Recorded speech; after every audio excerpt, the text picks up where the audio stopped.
Good afternoon, everyone. It's a pleasure to participate in such a nice event. So we keep talking about conduction system pacing, and I would like to thank Ingrid and Neil for a very nice introduction, so I can spare your time and do not go again through the basic principles of conduction system pacing, and we can go straight to the research.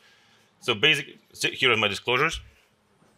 So basically, this is research which has been started a couple of years ago, and part of it has been published already. This is the article been published almost exactly 1 year ago, which is the first part of the study, and it's not stopped over there. We continue, and at the end I will show what we're doing in the very moment.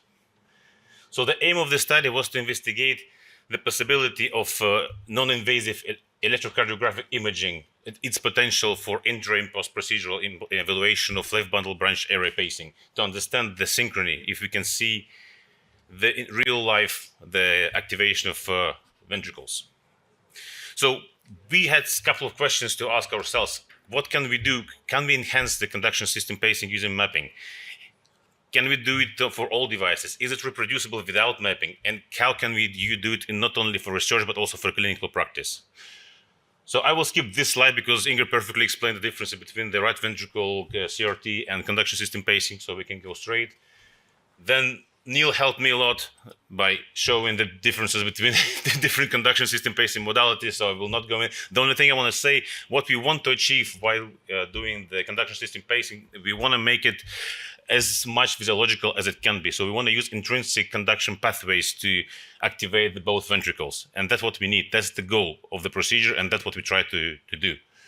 So usually the implantation procedure, we do normally using the fluoro and the 12-lead ECG, but what else can we use to assess the synchrony? So I put the echo image because it can be indeed used to assess the synchrony of right and left ventricle, but most of the time the implantation itself is done using only 12-lead ECG. And to be honest, why we use it? Because if you just a very simplified image of the precordial leads, you can see that we look on the V1, we look on the V6, and all the existing guidelines how to implant, what to measure are based on the fact that we suggest that V1 is representing the right ventricle, V6 for sure is the left ventricle.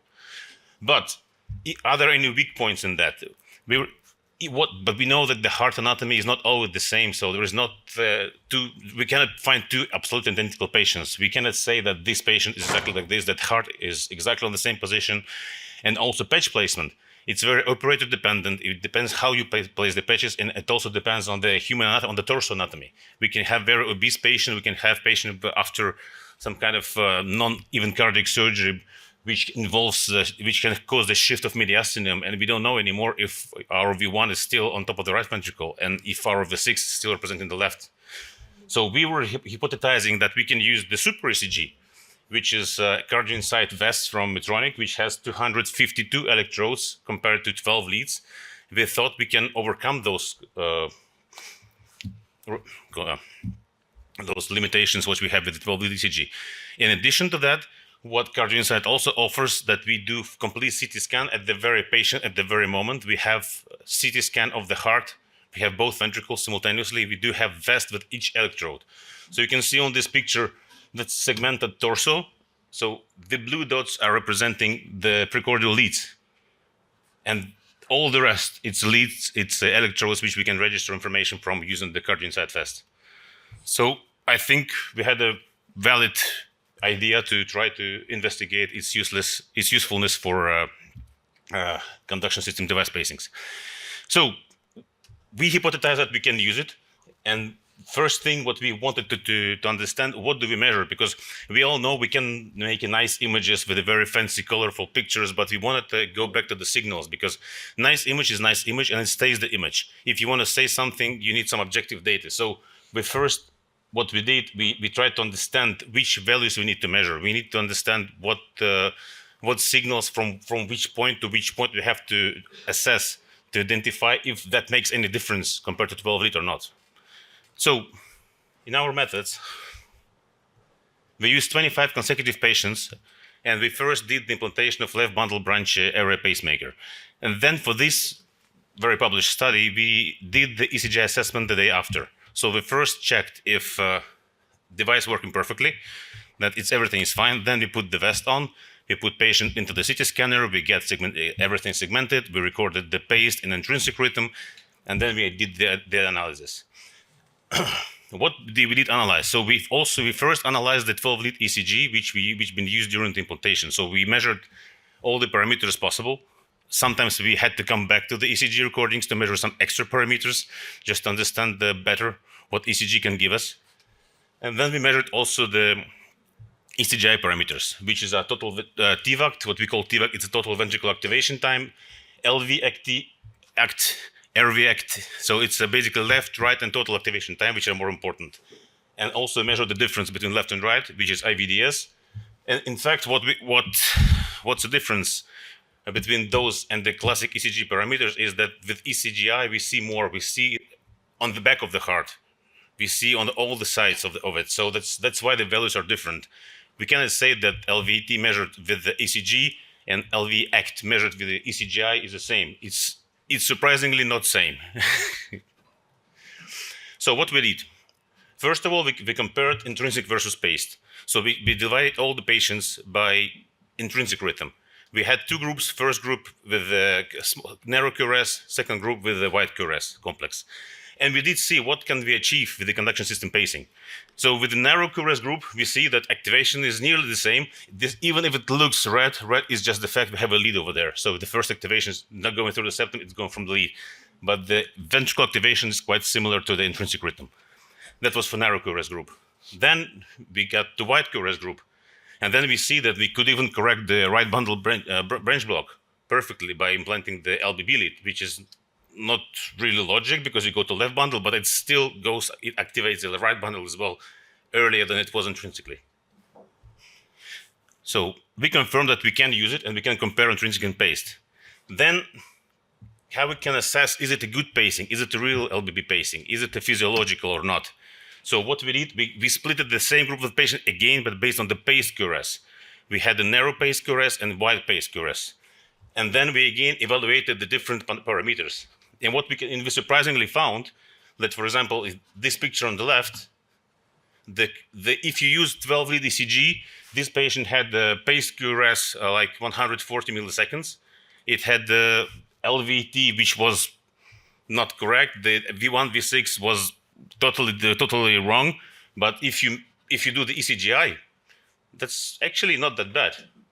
You still see the synchronous activation of both left and right ventricles, despite the wide activation time. It still can be acceptable. And this particular patient is a very sick patient, and also due to the anatomy, it was not possible to put the lead to different positions to achieve the real shorter activation times. Also, contrarily, on the right side, I have a picture of classically good implantation. So that if classic 12-lead for that image was 120 milliseconds for paced QRS, perfect LVT, perfect V1, V6 delay. But we map it, we see the right is still first. Because if you see on the anatomy that there is a little hint, that's your AP. And the heart is a little bit rotated. And V1 and V6 are not the one, it's not the one V1 and V6 what you're supposed to see. So we found that it works, we found that it's interesting. But then we thought that for economical reasons and for actually radioprotection reasons, we cannot put the vest on every single patient. We thought, can we find something on 12-lead ECG which can predict those values, which can help to assess the conduction system pacing? And we found some. So basically, this study, we found this nice algorithm which, uses only 12-lead ECG information. And basically, the most interesting part is this one, that we still need to look on the right ventricular activation time. This one, on the 12-lead ECG. And actually, this study was published in December last year. In parallel, there were other studies from other research groups who used echo. They also found that right ventricle has to be assessed properly. You cannot just measure LVT and V1, V6 difference. You also have to measure complete activation of the right ventricle, which can help you to understand the full activation of the heart. So finally, what we found during that first study, we can use ECGI mapping to assess conduction system pacing. We found the method to assess it. We know the values we have to measure, and we also found the predictors of the 12-lead ECG predictors of those values we want to see. But we didn't stop the studies, and what we do now, we do this in vivo now. We do ECG assessment during the implantation. And we have very nice results. This is, for example, illustration which shows how we can assess the depth of the lead. So the first lead is inside the sheath. You have just superficial septal capture. Then you have lead slightly advanced to the right bundle. Then it goes deeper to the left bundle. And you see ECG and ECGI activation, which changes in real time. Because these maps takes maybe 1 minute to create. And before each position, we can take it and we can see it. So you can see that looks good, but it's not good because it's 171 millisecond. So it's still slow conducting because of superficial septal capture. It's not LBB, it's not conduction system pacing. However, this one is much shorter. This is already 74 millisecond. So we see the difference. Another interesting thing, we also can see the difference between even the same parameters. So those two positions for the same patient, we can see that both values, TVOC and IVDS, which is total ventricular activation time and interventricular delay, are comparable. However, activation is not comparable. You can definitely see that the whole anterior part here is activated very late compared to the image on the right. So this will be published soon, I hope. And that's it. Thank you for attention.